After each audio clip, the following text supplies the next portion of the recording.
नमस्कार.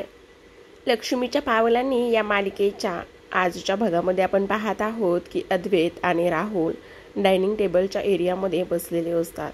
राहुलने कॉफी शॉपमध्ये फोन केलेला असतो आणि कॉफी शॉपमध्ये फोन करून झेरॉक्स कॉफी सेंटर असं विचारलेलं असतं. त्याला त्याच्यासाठी आणि अनामिकासाठी टेबल बुक करायचं असतं. तेवढ्यातच अद्वैत इथे आलेला असतो. अद्वैत इथे आल्यावर म्हणत असतो, काय मग आज काय कॉफी डेटवर आहे का? तेव्हा मी सुद्धा खरेसाठी सगळं काही अरेंज करणार आहे आणि करत आहे सुद्धा. प्लॅनिंगसुद्धा मी तसंच केले. इकडे नैना आणि सरोज त्या दोघांचं बोलणं ऐकत असते. तेव्हा मात्र सरोज बोलत असते, हा तर खूपच मागे लागलाय. याचं जे काही प्लॅनिंग आहे ते मात्र अगदीच फास्टमध्ये सुरू आहे. नेमकं काय करायचं कळत नाही. तेव्हा रोहिणी नैनाला घेऊन तिच्या खोलीमध्ये जात असते. तिथे गेल्यावर तिच्या हातामध्ये एक डब्बी असते आणि ती डब्बी नैनाला देण्याचं ती काम करत असते. नैना त्यावर विचारते, ही कसली डब्बी आहे? त्यावर रोहिणी म्हणत असते, यामध्ये झोपेच्या गोळ्या आहेत. मध्यंतरी डॅडला जेव्हा त्रास होत होता झोपेचा तेव्हा मागून ठेवल्या होत्या आणि डॉक्टरांचं प्रिस्क्रिप्शन्स असल्याशिवाय ह्या गोळ्या मिळत नाहीत. त्यामुळे तुला आता एक काम करायचं आहे. कला आणि अद्वैतच्या जेवणात किंवा दुधात पाण्यात कशातही मिसळून त्यांना ह्या गोळ्या द्यायच्या आहेत, जेणेकरून ते अजिबातच कॉफी डेटसाठी जाणार नाहीत आणि हे काम तुला चोख पद्धतीने करायचं आहे. आता मात्र नैना म्हणत असते, खरंच मम्मी तुम्ही किती ग्रेट आहात, तुम्ही किती हुशार आहात. तुम्हाला हे कसं जमू शकतं आणि फक्त हे तुम्हालाच जमू शकतं. त्यावर रोहिणी म्हणत असते, हो अगदीच बरोबर आहे, पण एक गोष्ट लक्षात ठेव, असं केलं तर कला आणि अद्वैत निवांत झोपून जातील आणि त्यांना त्यांची कॉफी डेट अजिबात एन्जॉय करता येणार नाही. असं म्हणूनच आता रोहिणीने नैनाला कामाला लावलेलं असतं. तर आता अद्वैतने केलेला प्लॅन तो कलाला सांगायला बाहेर लॉनमध्ये आलेला असतो. ती आतापर्यंत चांदेकरांच्या घरामध्ये आलेलीच नसते. त्यामुळे काही जरी बोलायचं असेल तर बाहेर जाऊनच बोलावं लागतं. तेव्हा अद्वैत म्हणत असतो, आपण छान कॉफी डेट अरेंज केलेली आहे आणि त्यामुळे तुला माझ्यासोबत यायचं आहे.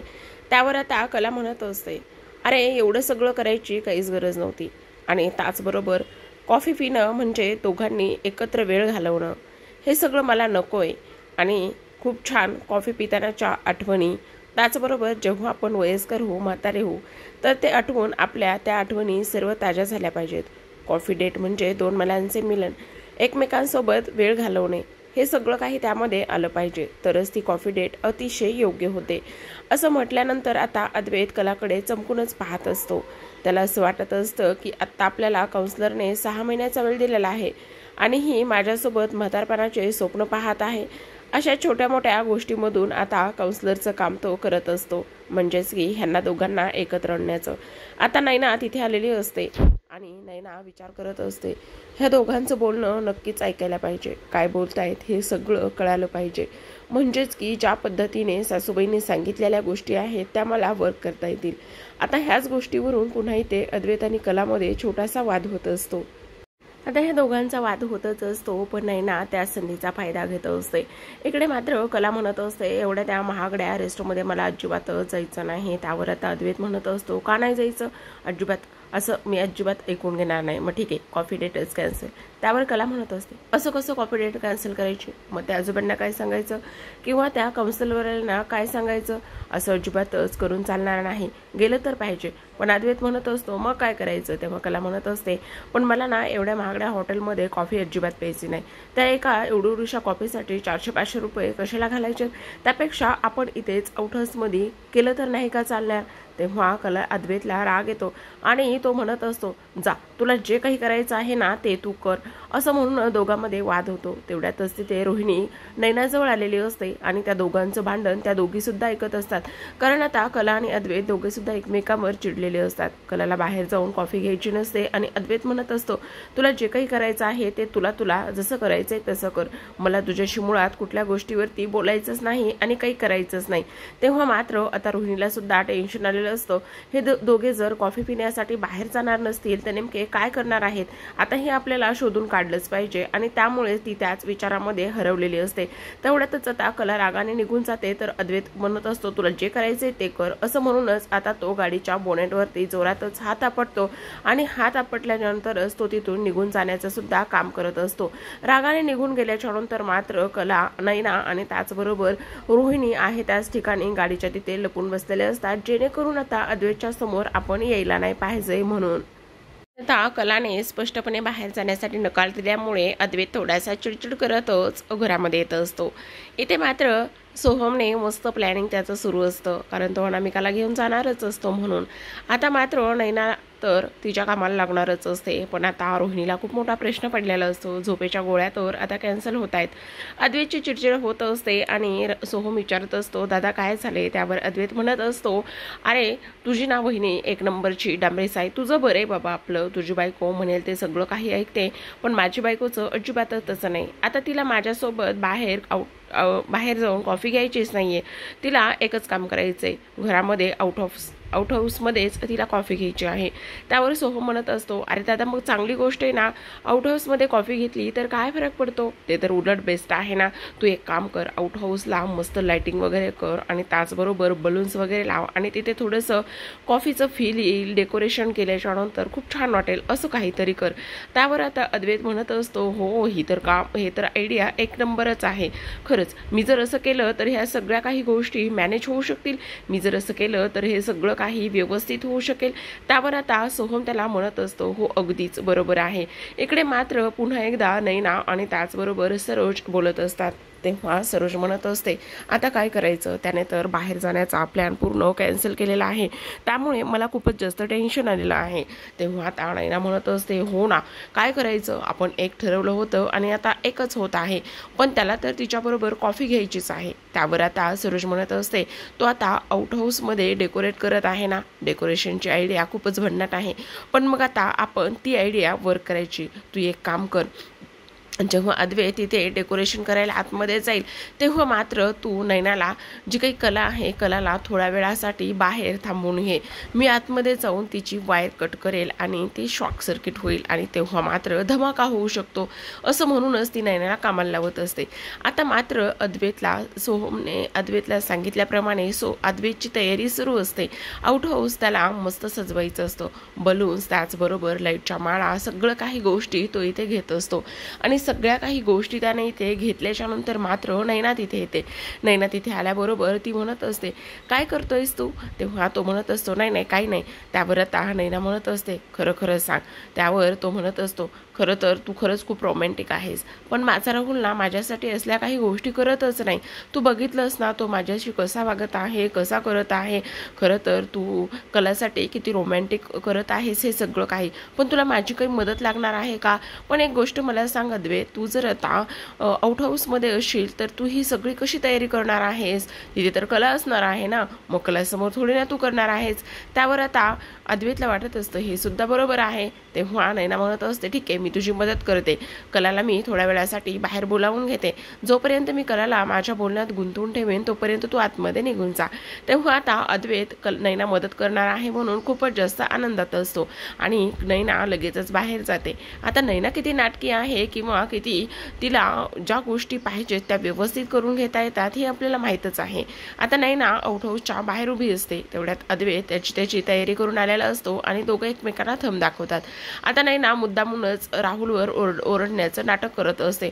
तू असा आहे, तू तसा आहे, तू असाच करतो, तू तसा करतो, तू माझ्याशी काही सांगत नाही, माझ्याशी व्यवस्थित धड बोलत नाही.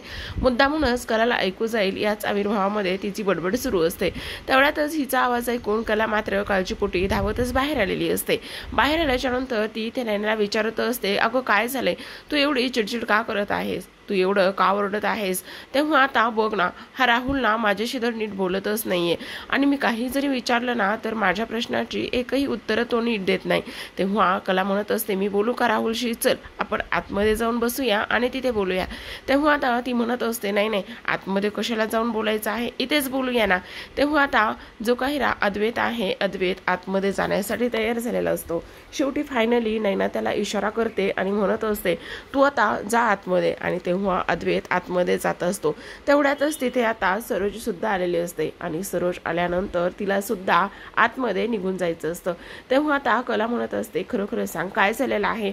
तेव्हा आता कला कलाला नैना सांगत असते, अद्वैत तुला सांगू का, जो राहुल आहे तो हल्ली खूपच वेळ बाहेर राहत आहे, त्याचबरोबर त्याचं कुठल्या मुलीबरोबर लफडं आहे का हे सुद्धा मला कळत नाही.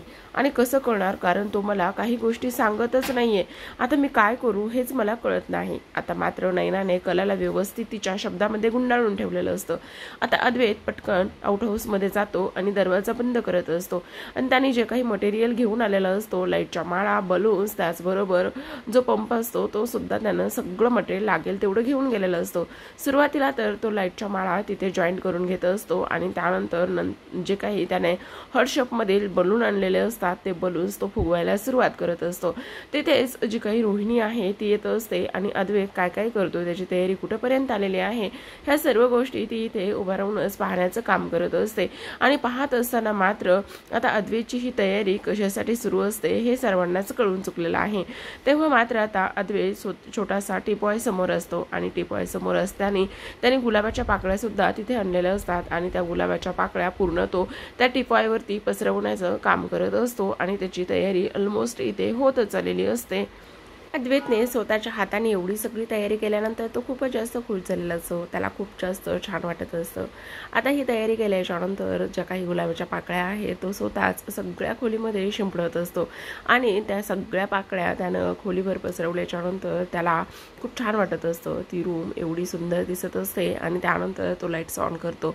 लाईट्स ऑन केल्याच्या नंतर समोरून येणारी कला त्याला दिसते आणि कला आल्याच्या नंतर तो तिच्या अंगावर सुद्धा ज्या काही गुलाबाच्या पाकळ्या आहेत तो ते शिंपडण्याचं काम करत असतो आणि कला लगेचच येते आणि कला आल्याबरोबरच तो तिच्या समोर हात करत असतो आणि कला कसलाच विचार न करता त्याच्या हातामध्ये हात देते आणि सगळं डेकोरेशन पाहिल्याच्या नंतर तिला खूप आनंद होत असतो. तिथे पडलेले सगळे काही जे बलून्स आहेत ते बलून्स ती हातामध्ये घेते आणि एक एक करत फिरवत असते आणि हे सगळं काही ती खूपच छान पद्धतीने एन्जॉय करत असते. कला अद्वैत बरोबर डान्ससुद्धा करायला सुरुवात करत असते, कारण अद्वैतने खूप सुंदर असं सॉन्ग केलेलं असतं आणि त्या सॉन्गवरच दोघंजण नाचायला सुरुवात करत असतात. आता मात्र हे सगळं या पद्धतीने होत आहे म्हटल्यावर कला लगेचच तिथे ठेवलेल्या सोफ्यावरती जाऊन बसते आणि सोफ्यावरती जाऊन बसल्याच्या नंतर आता अद्वैतने तोपर्यंत कॉफीसुद्धा दोघांसाठी बनवून ठेवलेली असते. अद्वैत जातो आणि ती कॉफी 2 मग घेऊन येत असतो आणि कॉफीचे 2 मग घेऊन आल्याच्या नंतर मात्र चेअर करून ती कॉफी ते एन्जॉय करायला घेतच असतात आणि त्याचबरोबर खूपच सुंदर असं वातावरण त्याने तिथे क्रिएट केलेलं असतं. अद्वैतला असं वाटत असतं की शेवटी फायनली हा सगळा काही प्लॅन जो आहे तो इथे यशस्वी होतच आलेला आहे.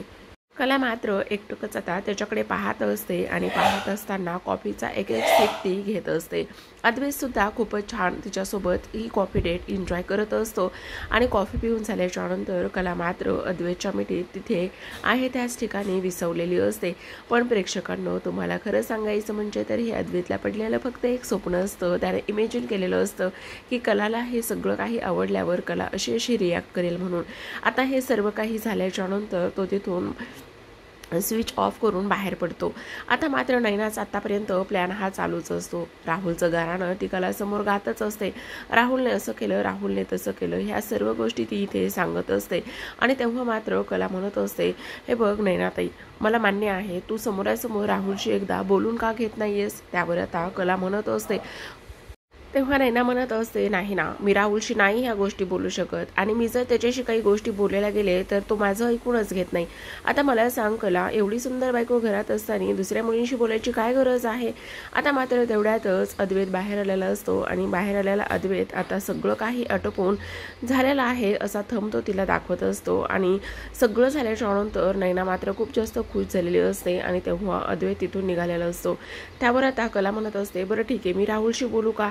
त्यावर नैना म्हणत असते, नाही नाही, त्याची काही गरज नाही आहे, तू नको राहुलशी बोलू. आणि तेव्हा आता इथे कला म्हणत असते, पण नैनाताई मला एक गोष्ट सांग, तू पण थोडंसं समजून घे ना, काही चुका होत असतील तर तुम्ही समोरासमोर बसून बोला ना. तेव्हा नैना मनातच बोलत असते, तुझी मदत घेण्याची एवढी माझ्या वाईट वेळ आता तरी आलेली नाही आहे. तेव्हा पुन्हा कला म्हणत असते, काय झालं नैनाताई, मी बोलू का राहुलशी. का मी चांदेकरला बोलायला सांगू? त्यावर आता नैना म्हणत असते, हो हे बेस्ट राहील, तू ना अद्वैतला त्याच्याशी बोलायला सांग. असं म्हटल्याच्या नंतर कला म्हणत असते, बरं ठीक आहे, मी आता चांदेकरला त्याच्याशी बोलायला सांगते, तू आता काळजी करू नकोस बरं. आणि तेव्हा आता इकडे दुसऱ्या बाजूला रोहिणी मात्र तिचा प्लॅन ती वर्क करायला घेत असते. कारण आता अद्वैत तर तिथून निघून गेलेला असतो आणि अद्वैत तिथून निघून गेल्याच्या नंतर राहिलेला प्लॅन हा रोहिणीला करायचा असतो. आणि रोहिणी लगेचच आतमध्ये जात असते आणि आतमध्ये गेल्याच्या नंतर जी काही पिन आहे त्या पिनमधली जी काही वायर आहे ती ते मिसमॅच करून ठेवते. आणि मिसमॅच केल्याच्या नंतर जसं की शॉर्ट सर्किट होईल आणि शॉर्ट सर्किट झाल्याच्या नंतर लगेचच अद्वैतला करंट लागेल. आणि त्याचबरोबर आता इथे खूपच मोठा घातपात करण्याची तिची ही सवय असते किंवा तिने ते त्या पद्धतीनेच प्लॅनिंग केलेलं असतं. आता हे सर्व केल्याच्या नंतर मात्र तिला लगेचच तिथून निघायचं असतं आणि तेवढ्यातच विंडोला तिची साडी अडकत असते. ती कशी बशी ती साडी काढून घेण्याचा तेवढा तिचा प्रयत्न सुरू असतो. आणि त्याचबरोबर आहे त्याच ठिकाणी तिथे प्लग ऑफ करूनच निघून जाण्याचं काम सुद्धा तिचं ती करत असते. इकडे मात्र आता रोहिणी येण्याची नैना वाट पाहत असते. तेव्हा कला म्हणत असते, तू नको काळजी करूस नैनाताई, मी सर्व काही गोष्टी व्यवस्थित मॅनेज करेल. आणि त्याचबरोबर सर्व काही गोष्टी व्यवस्थित मॅनेज केल्याच्या नंतर मी चांदेकरला बोलायला सांगते. त्यावर आता नैना म्हणत असते, खरंच तू किती चांगली आहेस ग, तू नक्कीच हे सगळं काही करशील. आणि तेवढ्यातच आता रोहिणी सुद्धा आलेली असते आणि रोहिणी ते नैनाला थंब दाखवून तिथून निघून जाण्याचं काम करत असते. आता तिचा तर प्लॅन हा वर्क झालेला असतो आणि ती लगेचच तिथून काढता पाय घेते. कलाला मात्र हिचं हे वागणं अजिबातच समजत नसतं. तिच्या मनामध्ये प्रश्न तयार होतच असतात की ही अशी का वागत आहे. तर आता प्रेक्षकांनो पुढील भाग खूपच जास्त धमाकेदार असा होणार आहे. शेवटी अद्वैतला त्याचा प्लॅन आता सक्सेस करायचा असतो. म्हणून जेव्हा कला आतमध्ये येते तेव्हा अद्वैत सुद्धा इथे येतो आणि तेव्हा कला आल्याबरोबरच म्हणत असते, काय करतोयस तू इथे? आणि नैना त्याचबरोबर रोहिणी हे सर्व काही दुरून पाहत असतात. तेव्हा अद्वैत म्हणत असतो, तुला कळलं नाही मी काय केलंय ते? थांब, तू इथेच थांब. असं म्हणूनच आता तो स्विच ऑन करायला निघालेला असतो. आणि तेवढ्यातच आता रोहिणीने जे काही कारनामे केलेले असतात ते मात्र समोर येणार असतात. कारण आता ज्या पद्धतीने तिने हे सगळं काही करून ठेवलेलं असतं त्यामुळे अद्वैतला मात्र आता शॉर्ट सर्किट झाल्यामुळे थोडीशी जखम किंवा इजा सुद्धा होणार असते. तर कसा वाटला भाग नक्की कमेंटमध्ये